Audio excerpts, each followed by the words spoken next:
Hello students, आप सबका स्वागत है क्लास वाला यूट्यूब चैनल पे, जिस पे हम देखने वाले हैं नीट का फिज़िक्स, जिसकी हम शुरुआत करने वाले हैं क्लास 11 से। यह चैनल आपके लिए ही बनाया गया है। इसमें हम फिज़िक्स देखने वाले हैं, जिसमें एनसीईआरटी कवर होगा, जो आपके पीवाईक्यूज़ है वो कवर होंगे, और जो आपके रेफरेंस बुक है जिसके जो भी इम्पोर्टेंट कंसेप्ट है वो सारे एक जगह पे आपको पढ़ाए जाएंगे। और जो भी मतलब आपका एग्ज़ाम प्रिपरेशन है वो आपका पूरी तरह कंप्लीट किया जाएगा। तो हम क्लास 11 से चालू करने वाले हैं। हमारे यूट्यूब चैनल का नाम है क्लास वाला, और हम अभी शुरुआत करने वाले हैं फिज़िक्स से, जो कि नीट का फिज़िक्स है। और शुरुआत में हम क्लास 11 से देखने वाले हैं। उसके पहले हम फ़िज़िक्स के बारे में कुछ जानना चाहेंगे कि एग्ज़ाम में फ़िज़िक्स किस लेवल का आता है। तो जैसे कि आप सबको मालूम होगा कि ये जो एग्ज़ाम है, ये एग्ज़ाम आपका जो नीट है उसमें 180 क्वेश्चंस आते हैं, जो कि आपका नीट एग्ज़ाम है उसमें 180 क्वेश्चन आते हैं, और हर क्वेश्चन जो है उसका वेटेज है 4 मार्क्स। तो आपका पूरा एग्ज़ाम जो है वो 720 मार्क्स का है।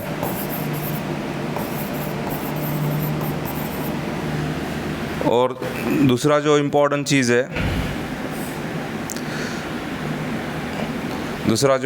चीज़ है कि इसमें आपके 3 सब्जेक्ट है। पहला सब्जेक्ट है फिज़िक्स, जिसमें आपके आते हैं 45 क्वेश्चन। दूसरा है आपका केमिस्ट्री, जिसमें आते हैं आपके 45 क्वेश्चन। तीसरा है आपका बायोलॉजी, जिसमें आपका बॉटनी और जूलॉजी है, दोनों मिला के आते हैं यहाँ पे 90 क्वेश्चंस। अगर आपको जैसे मेडिकल में जाना है, तो मेडिकल में जैसे आपका MBBS है, BDS है, BMS है, ऐसे डिफरेंट ब्रांचेस है। तो उसमें आपका जितना मेरिट ऊपर रहेगा उतना आपको ब्रांच बेटर मिलेगा और उतना कॉलेज आपको अच्छा मिलेगा। सो बेसिकली क्या होता है कि बायोलॉजी में जो है वो टोटल यहाँ पे एक क्वेश्चन का 4 मार्क्स है, तो 360 नंबर्स आते हैं। तो मेजॉरिटी ऑफ द स्टूडेंट्स यहाँ 360 में से काफ़ी अच्छे नंबर लाते हैं। सो जो नॉर्मल स्टूडेंट्स भी है वो 330 लाते हैं, जो बहुत अच्छा प्रिपेयर करते हैं वो 350, 355 या 360 भी लाते हैं। सो मेजॉरिटी ऑफ द स्टूडेंट्स को बायोलॉजी में मतलब नियरली 90% अबव या 95-97% अबव नंबर्स आ जाता है यहाँ पे। तो दिक्कत क्या आती है कि आपका जो कट ऑफ आपका हर साल चेंज होता है। सो आप एवरेज पकड़ के चलिए कि आपको 600 से 650 के रेंज में ही मतलब जो भी MBBS होगा वो मिलेगा। अब उसके लिए आपको क्या चाहिए होता है, आपको केमिस्ट्री और फिज़िक्स में नंबर लाने होते हैं। तो जैसे फिज़िक्स और केमिस्ट्री में आपको मिनिमम यहाँ पे 150, यहाँ पे मिनिमम 150, या फिर आपको यहाँ पे 160, 170, ठीक है, और यहाँ पे भी आपको उसी रेंज में नंबर लाने होते हैं। सो आपको इतने नंबर लाने हैं, मतलब आपको यहाँ पे भी एक्यूरेसी आपकी 90% अबव चाहिए होती है। तो मोस्ट ऑफ द टाइम क्या होता है कि जैसे स्टूडेंट्स का किसी का मैथ का वीक रहता है, तो वो स्टूडेंट क्या सोचता है मेरे लिए फ़िज़िक्स टफ है।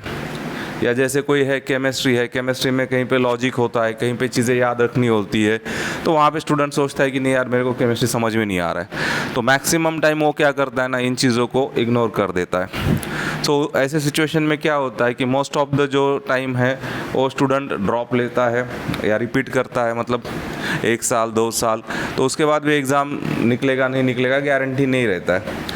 तो मोस्टली क्या होता है ना कि जो फर्स्ट अटेम्प्ट है आपका या जो भी आप रिपीट कर रहे हो, उसमें ये 2 ही सब्जेक्ट ऐसे हैं कि जो आपका मेरिट डिसाइड करते हैं।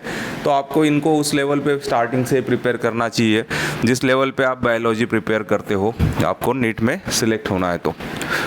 तो बाकी नीट के रिगार्डिंग अभी बहुत सारे इश्यूज चल रहे हैं, अभी हम उनको एड्रेस नहीं करेंगे। अभी हम केवल अपना जो स्टार्टिंग है उस पर फोकस करेंगे। अभी जो नीट के जो इश्यूज चल रहे हैं आप उन पे मतलब ज़्यादा ध्यान दे के आपको अभी कुछ फ़ायदा भी नहीं होगा, ठीक है। बाकी एजेंसीज़ वगैरह उसका इंक्वायरी कर रहे हैं, तो अभी हम आगे देखते हैं, ठीक है।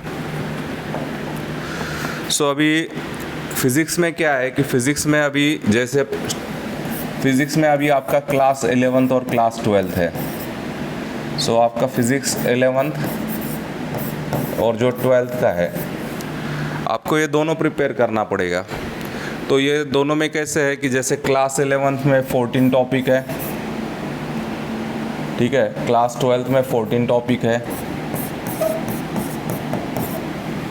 सो नियरली वेटेज क्या है कि क्लास 11th का जो वेटेज है तो उसका वेटेज है यहाँ पे 45 to 50% और यहाँ पे वेटेज है 50 to 55%। तो नीट में मोस्टली ऐसे ही होता है कि अभी क्लास 11th और क्लास 12 दोनों का ही इम्पोर्टेंस काफ़ी अच्छा खासा है, तो आपको दोनों ही इम्पोर्टेंट है। अगर आप पर टॉपिक देखोगे सो मोस्टली 45 क्वेश्चन होते हैं, तो यहाँ पे 28 टॉपिक आ रहे हैं। तो जो छोटा भी टॉपिक है उस पर मिनिमम 1 क्वेश्चन आएगा, ठीक है, जो मीडियम टॉपिक है उस पर 2 और जो बहुत बड़ा या इम्पोर्टेंट टॉपिक है वहाँ पे 3 क्वेश्चन आएगा। सो हर टॉपिक पे मिनिमम 1, 2 या 3 क्वेश्चंस आएंगे आपके। तो आपको हर टॉपिक में क्या होता है कि जैसे कुछ कंसेप्ट होते हैं, जैसे आप कोई भी टॉपिक ले लोगे ना तो उसमें जो मोटे मोटे कंसेप्ट होते हैं, जैसे अगर आप मेजरमेंट देखोगे, मेजरमेंट में आपका कंसेप्ट है डायमेंशन, एरर, सिग्निफिकेंट फिगर। तो इस तरीके के समझो जो छोटा टॉपिक है उसमें भी समझो 5-7 कंसेप्ट होंगे, ठीक है। जो बड़ा टॉपिक है उसमें कम से कम 10-15 कंसेप्ट होंगे। तो मोस्टली क्या होता है इन कंसेप्ट के रिगार्डिंग ही क्वेश्चंस बनेंगे। तो आपको हर कंसेप्ट को अच्छे से समझना पड़ेगा। समझने के बाद उसके शॉर्ट नोट्स बनाने पड़ेंगे, जो की पॉइंट्स है उसके याद रखने पड़ेंगे। मोस्ट ऑफ द टाइम क्या होता है ना कि वहाँ पे कुछ ऐसी चीज़ होती है छोटी मोटी जो आपको याद रखना ज़रूरी होती है, और अगर वो याद नहीं रखोगे तो आपको क्वेश्चन सॉल्व नहीं होंगे। ये कंसेप्ट पढ़ने के बाद भी क्या होता है ना, ये कंसेप्ट पढ़ने के बाद भी हर एक इसमें प्रॉब्लम होते हैं। जैसे हर कंसेप्ट के अंडर प्रॉब्लम आएगा, वो प्रॉब्लम के भी कुछ टाइप्स होंगे। जैसे अगर कोई एक सिंपल कंसेप्ट है तो उसमें कम से कम 2 से 5 टाइप के क्वेश्चन बनेंगे, प्रॉब्लम बनेंगे। कोई बड़ी कंसेप्ट है या कोई मतलब बहुत ज़्यादा उसमें फार्मूले आ रहे तो उसके मतलब 2-3 फार्मूला का यूज़ करके कम से कम 10-12 टाइप के प्रॉब्लम बनेंगे, 10-15 टाइप के प्रॉब्लम बनेंगे। तो आप मोस्टली प्रॉब्लम्स को क्या है ना, प्रॉब्लम्स को आप टाइप वाइज कवर करोगे ना तो आपके सारे कंसेप्ट भी कवर हो जाएंगे, आपको फिज़िक्स अच्छा भी लगेगा, ठीक है। आपको कंसेप्ट सीखनी है, कंसेप्ट के अंडर जो प्रॉब्लम के टाइप है वो सीखने हैं। बाकी क्या होता है मालूम है ना कि अगर वैल्यूज़ भी चेंज कर दिए जाते हैं तो बस कैलकुलेशन पार्ट बदलता है। आपके कंसेप्ट और प्रॉब्लम टाइप अगर अच्छे से होंगे तो इसका एक एडवांटेज आपको ये जाता है कि आप एग्ज़ाम में स्कोर कर पाओगे। और मोस्टली क्या होता है मालूम है ना कि आप जब इनको टाइप्स में डिवाइड करके रख दोगे तो आपको बहुत जगह पे आपको जनरल फार्मूला बन जाएगा। जनरल फार्मूला मतलब क्या होता है कि जैसे सिंबल्स के टर्म्स में फार्मूला बन जाएगा। जैसे अगर कोई जैसे एक्सेलरेशन है तो एक्सेलरेशन क्या आता है, rate of change of velocity by rate of change of time. तो ये जैसे फार्मूला है, मतलब ये आपको रेडीमेड फार्मूला है। तो आप मोस्टली जहाँ प्रॉब्लम आएंगे ना वहाँ पे भी आप कुछ जगह पे जनरल फॉर्म में भी उसको सॉल्व करोगे, मतलब सिंबल के फॉर्म में, तो वहाँ पे भी कुछ ऐसे फार्मूले बन जाते हैं जो अगर आप बनाओगे खुद से या मतलब जैसे आप सीखोगे तो वहाँ से क्या होता है कि वहाँ से आपके बहुत सारे टाइप के जनरल फार्मूले बन जाएंगे, जहाँ से आपका एग्ज़ाम में काफ़ी टाइम बच सकता है। और क्या होता है कुछ क्वेश्चन थ्योरी क्वेश्चंस होते हैं जहाँ पे आपको ऑप्शंस देखने पड़ते हैं, जो भी उसका एक्चुअल आंसर है क्या है। और एक मेथड इम्पॉर्टेंट है, वो मेथड का नाम है आपका जैसे एलिमिनेशन मेथड है।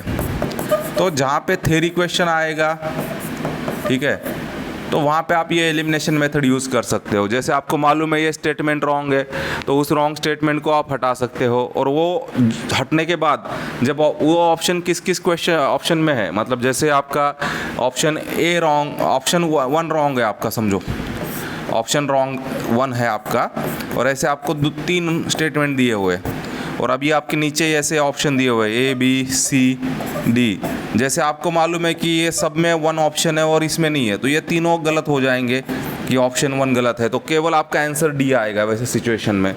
तो आपको ये भी देखना पड़ेगा कि आपको थोड़े से मतलब जो भी टेक्निक्स है जो मतलब बाकी एग्ज़ाम्स में भी यूज़ होते हैं वो भी आप थोड़े बहुत इसमें यूज़ कर सकते हैं, जहाँ पे आपका स्टेटमेंट रॉन्ग वगैरह आप कर सकते हो।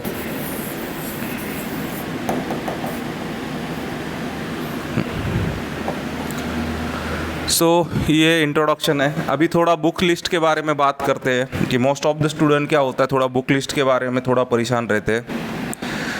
तो आपको क्या करना है ना कि जो बुक्स आपको इजीली अवेलेबल है, जैसे आप लोग सारे प्रिपेयर कर रहे हो, तो अभी मोस्ट ऑफ द लोगों के पास एनसीईआरटी होती है। सो एनसीईआरटी आपको इसलिए करनी है क्योंकि एनसीईआरटी से ही आपका मतलब जो पेपर सेटर है उनके लिए ये सिलेबस है कि इसके अकॉर्डिंग उनको क्वेश्चंस बनाने हैं। तो एनसीईआरटी आपको करनी है। और एनसीईआरटी में आपका जितना भी समझो थ्योरी है, जितना भी आपका उसमें प्रॉब्लम है, ठीक है, ये सारे सॉल्व करने हैं और इनको मतलब अच्छे से सॉल्व करना है और हो सके तो कम टाइम में सॉल्व करना है क्योंकि आपको बाकी भी चीज़ें कवर करनी है। उसके बाद आपका एनसीईआरटी का ही एग्जाम्पलर आता है।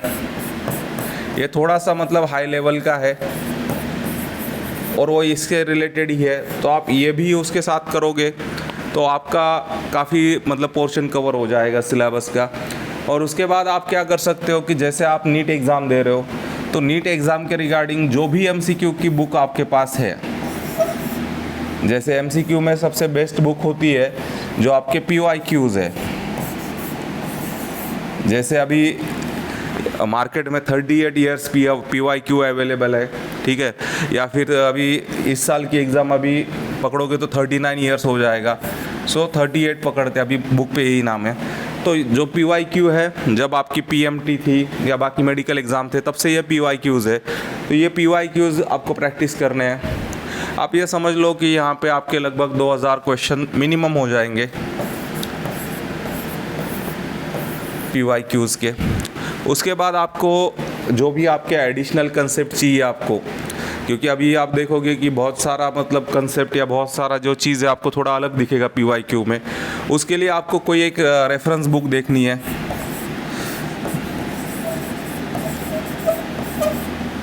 जैसे आप रेफरेंस बुक में ये कर सकते हो कि अभी जैसे मैक्सिमम जो स्टूडेंट्स है वो डीसी पांडे फॉलो करते हैं क्योंकि इजीली अवेलेबल है मार्केट में किसी भी बुक स्टोर पे, और इसमें थ्योरी दिया हुआ है, उसके बाद आपको एमसीक्यू दिए हुए। उसके बाद आपको अगर चाहिए तो आप ये भी कर सकते हो, HC वर्मा भी कर सकते हो। HC वर्मा आपको तब करनी है जब आपके सारे कंसेप्ट आपके मतलब कवर हो जाए, या फिर शुरुआत में HC वर्मा का जो भी मतलब थ्योरी पोर्शन है आप वो फास्ट में देख लो, कोई नया कंसेप्ट दिख रहा है क्या आपको। उसके बाद जो HC वर्मा का अगर मतलब सॉल्यूशन बुक भी मिलता है तो आप वो सॉल्यूशन बुक में से भी देख सकते हो, क्योंकि आप अगर सॉल्व करने जाओगे आपके कंसेप्ट अभी सही नहीं है तो आपका टाइम वेस्ट होगा डायरेक्टली। तो आप हो सके तो सॉल्यूशन देख के भी उसको थोड़ा मतलब समझ सकते हो कि ये प्रॉब्लम इस तरीके से क्यों है। देखो, आपको एग्ज़ाम्स में बुक नहीं यूज़ करने हैं और एग्ज़ाम में चीटिंग नहीं करनी है, लेकिन आप जो पूरा एक साल है, एक साल आप बुक पूरे यूज़ कर सकते हो। जो एग्ज़ाम के 3 आवर्स है आपको वो इम्पॉर्टेंट है, उसके लिए आपको प्रिपेयर होना है। तो आप जितना हो सके उतना बुक्स फॉलो करो, जितना हो सके ये करो। और बाकी आपके पास जो भी स्टडी मटेरियल होगा, जहाँ पे भी आप कोचिंग कर रहे होंगे, तो आप एक चीज़ ये कर सकते हो कि अगर ये आपका पोर्शन आपके स्टडी मटेरियल में कहीं पे भी कवर है तो आप ये छोड़ सकते हो, ठीक है। मतलब आपके स्टडी मटेरियल में भी जो कंटेंट बनता है वो मतलब बुक्स में से ही बनता है, तो जहाँ जहाँ पे आपका रिपीटेशन से आप उसको अवॉइड करो। तो क्या होता है ना, मैक्सिमम जो स्टूडेंट्स होते हैं उनका सबसे बड़ा इशू ये होता है कि उनका टाइम वेस्ट होता है, और उनका टाइम वेस्ट इस वजह से होता है कि वो रिपीटेशन फॉलो करते हैं। मतलब रिपीटेशन क्या होता है मालूम है ना, आप एक सेम चीज़, एक उसी चीज़ को आप बार बार फॉलो कर रहे हो। जैसे क्या होता था जब मैं क्लासेस खुद कर रहा था, जब मैं 12th में था, तो हमारे टाइम में सर्कुलर मोशन एक टॉपिक था 12th में, तो 1-1.5 महीना चलता था कंटिन्यूसली, सेम टॉपिक चल रहा है, बार बार एक ही टाइप के क्वेश्चंस हो रहे हैं, तो वो टाइम वेस्ट है, तो आप वो मत करिए, ठीक है। सो आपको क्या करना है कि जैसे आप एग्ज़ाम दे रहे हो, तो अभी आप देख लीजिए कि अभी जैसे हम क्लास 11th का चालू कर रहे हैं, तो आप समझो एग्ज़ाम दोगे 2028 में दोगे, तो अभी जैसे क्लास 11th है, 11th में 14 टॉपिक्स है, वैसे ही 12th में आपके 14 टॉपिक है। तो आप अप्रॉक्सीमेटली देख लो आपके पास टाइम कितना है। अगर 2028 मई में भी एग्ज़ाम होगा तो आपके पास लगभग 22 से 23 महीने हैं।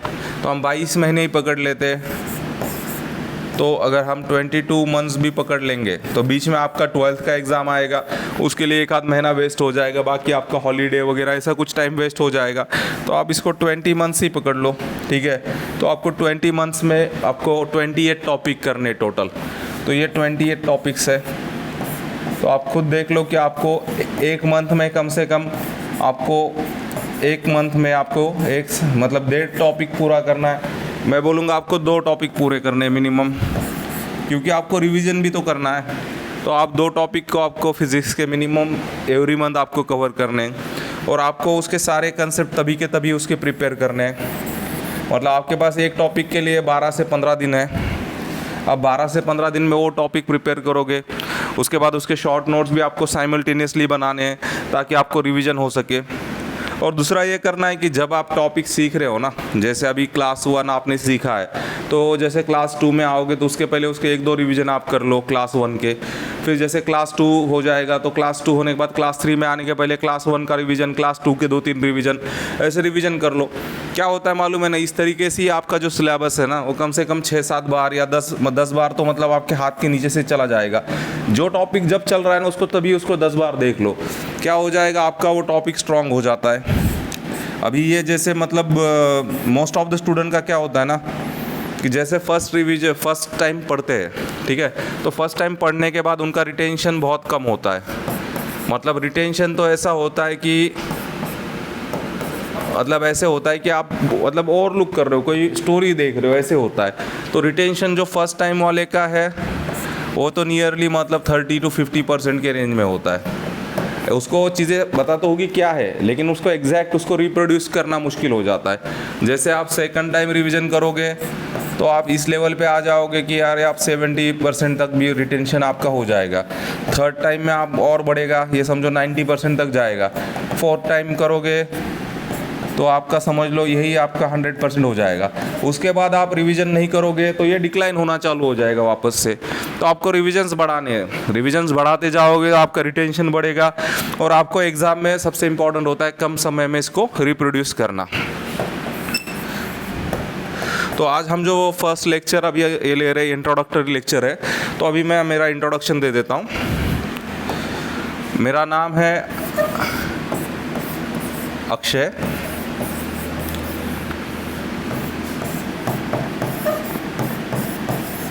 मेरा नाम है अक्षय तिड़के और मेरा केमिकल इंजीनियरिंग हुआ है। सो ये BE केमिकल मतलब केमिकल इंजीनियरिंग, ठीक है। और ये हुआ है जैसे कि आप सबको मालूम होगा ICT Mumbai institute of chemical technology का कॉलेज है ये, और ये काफ़ी वेल नोन कॉलेज है केमिकल इंजीनियरिंग के लिए। और ये जैसे महाराष्ट्र में या जैसे मतलब इंडिया में भी मतलब काफ़ी वेल नोन कॉलेज है। यहाँ पे आपको जैसे नंबर लगने के लिए काफ़ी अच्छे नंबर्स भी चाहिए होते हैं, जैसे एंट्रेंस एग्ज़ाम में हो या जैसे अभी मतलब महाराष्ट्र का CET है, जैसे JEE है, उसके लिए। तो यहाँ से मेरा केमिकल इंजीनियरिंग हुआ है। और जैसे मैं आपको अभी स्टार्टिंग में फ़िज़िक्स कवर करा रहा हूँ, वैसे बाद में चाहिए तो केमिस्ट्री भी हम कर सकते हैं। और बाकी आपको कोई भी डाउट होगा तो आप कमेंट सेक्शन में आप पूछ सकते हो मुझे। तो हमारे चैनल का जो नाम है, अभी हम चैनल नया ही चालू किया है अभी से, तो हमारे चैनल का नाम है, याद रखिए, क्लास वाला। और आज का लेक्चर हम यहीं कंप्लीट करते हैं। धन्यवाद।